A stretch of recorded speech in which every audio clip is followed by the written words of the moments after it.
Okay, so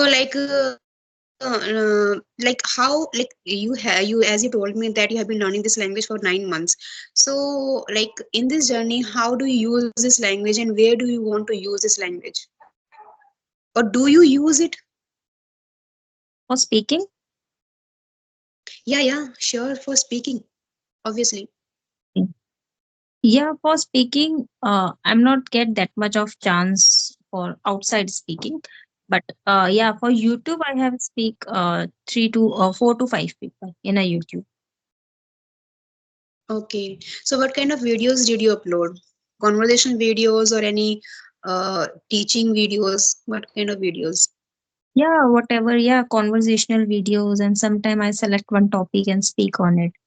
But as I told you, I'm not consistent on my YouTube channel. So yeah,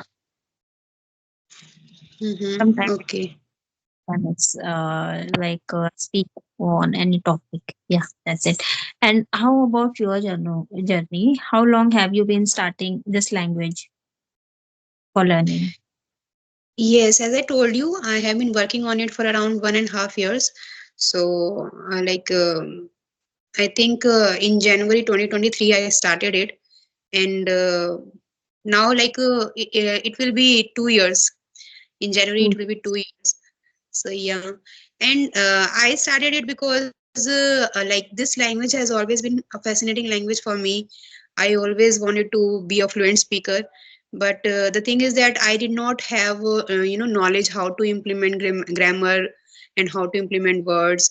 So I was not in speaking, but I knew some grammar concepts. So I thought that I should work on this communication skill because I wanted to make my career in teaching, and you know that for getting any job, it is necessary to be fluent in English and having a good command on communication. So that is why I started learning it. Yes. Okay. And you are an English teacher also. Yes, for an English